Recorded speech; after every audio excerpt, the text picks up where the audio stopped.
Kita dari kelompok berapa? 5. Pada kali ini kami akan observasi UMKM yang sudah menggunakan teknologi. Pada kali ini kami akan mengobservasi di UMKM yang membuat es tebu menggunakan mesin.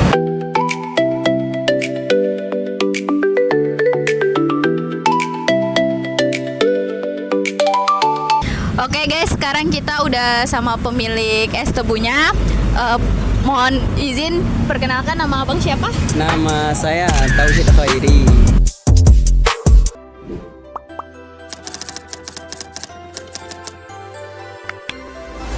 Mohon maaf bang, sebelumnya mau tanya, untuk tebu biasanya beli setiap hari atau di stok dulu dalam jumlah banyak? Iya, jadi untuk stok buat barang kita stoknya per minggu Kak. Jadi ya kita stok sekitar 20 ikat, itu sekitar 500 kilo untuk jualan kita sehari-hari. Biasa kalau sudah habis kita pesan lagi. Ya. Tapi kalau misalkan tebunya sisa untuk hari ini, apakah masih bisa digunakan untuk keesokan harinya? Oh iya, kalau kita masih bisa kita gunakan untuk besok lagi. Kalau ada mesin itu kayak freezer, jadi kita kalau nggak habis, jadi kita taruh di freezer.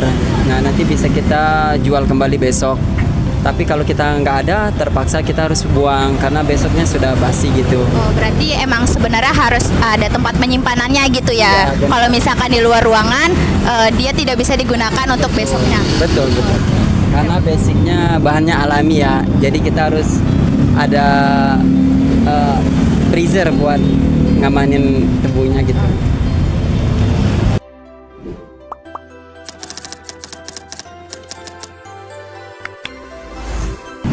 Oke Bang, lanjut pertanyaannya ya. Saya Randy.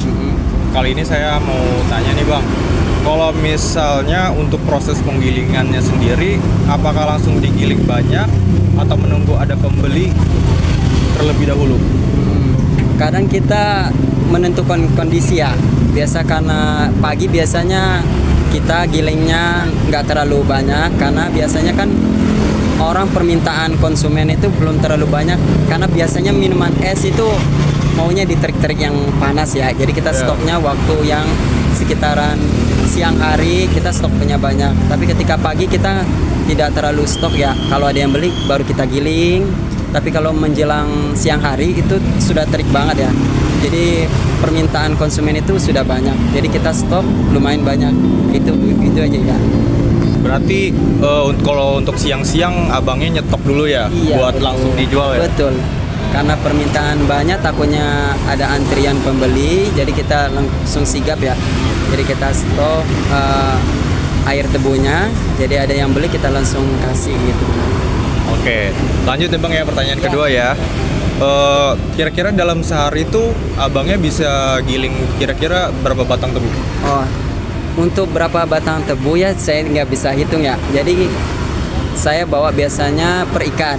Per ikat itu berkisaran satu ikat tuh 20 kilo ya. Biasanya aku bawa 2 ikat untuk satu hari. Nah 2 ikat itu saya biasanya kadang habis, kadang juga enggak. Tergantung menentukan kondisi ya begitu.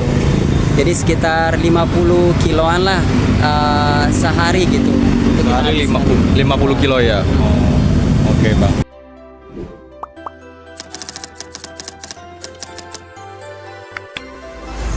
Oke Bang, kali ini saya mau nanya, saya Rere ya. Saya mau nanya, kalau misalnya dari pembeli gitu kan beli, ada waktu tertentu gak kayak sampai es tebunya jadi itu berapa lama gitu? Oh, untuk estimasi pembuatan air tebunya itu nggak cukup lama, tergantung permintaan ya. Berkisaran paling lama itu 3 menit, 2 menit. Itu buat satu. Udah banyak itu Kak. Oh, itu Bisa udah 1 banyak sampai ya? 10 porsi ya gitu. Sampai 10 porsi itu.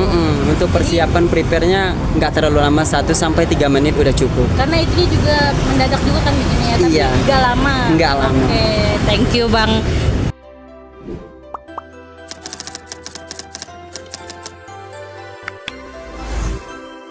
Kenalkan Bang, saya Rida Apriani. Iya. Ingin bertanya beberapa hal.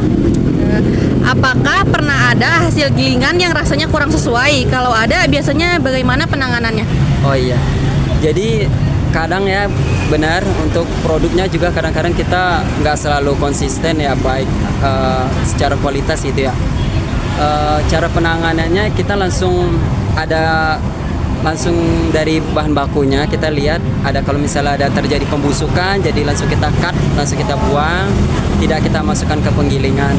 Jadi supaya mencegah terjadinya yang ketidakenakan pada konsumen gitu kan. Berarti langsung diganti ya? Iya, langsung kita ganti, langsung kita buang gitu. Terus bagaimana cara abangnya menjaga agar rasanya tetap sama konsisten setiap harinya?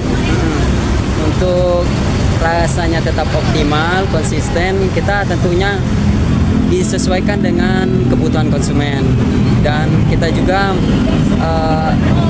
melihat data penjualan. Misalnya kalau penjualan biasanya untuk penjualan yang rame biasanya di hari weekend ya, hari libur Sabtu Minggu, jadi kita lakukan stok yang banyak, tapi di hari-hari biasa biasanya kalau tidak terlalu banyak ya, jadi saya ada yang beli kita giling, ada yang beli kita giling, jadi perputarannya giling gitu ya. Jadi tidak membuat air tebu itu nggak terlalu mengendap terlalu lama. Oh iya.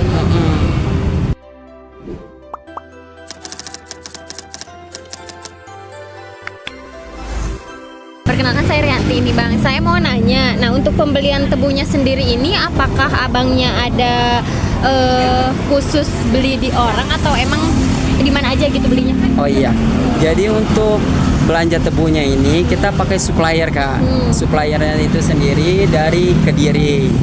Nah, untuk sekarang saya mengambil tebunya itu dari Kediri karena di situ yang stoknya banyak ya. Dan alhamdulillah nggak ada kendala yang misalnya habis barang gitu. Karena di situ pusatnya tebu ya. Oh, iya, jadi ada di Kediri. Dikirim langsung Iya, dari Kediri dikirim ke langsung. sini. Oke. Kalau untuk daerah sini belum ada Kak.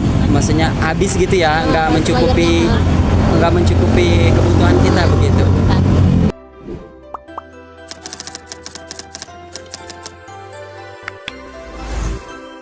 Perkenalkan, nama saya Yulianti. Di sini saya mau nanya Bang, kayak apakah mesin penggilingnya ini pernah mengalami kendala atau ada kalau ada bagaimana cara mengatasinya? Oh iya. Biasanya kendalanya itu kan kita pakai dua mesin ya. Satu mesin penggerak engine, yang satu mesin giling. Nah, biasa kendala di mesin penggerak, mesin diesel biasanya habis bensin. Biasa kita harus cek dulu nih bensinnya apakah masih ada karena ini basicnya pakai bensin, bukan pakai listrik. Jadi saya optimalkan sebelum penjualan, kan saya cek dulu bensinnya. Kedua, kalau misalnya ada tarikan atau engkol yang nggak enak ataupun saya biasa cek dulu atau biasa saya servis rutin seminggu sekali. Jadi untuk bahan baku dari mesin itu sendiri menggunakan bensin ya? Iya, betul sekali.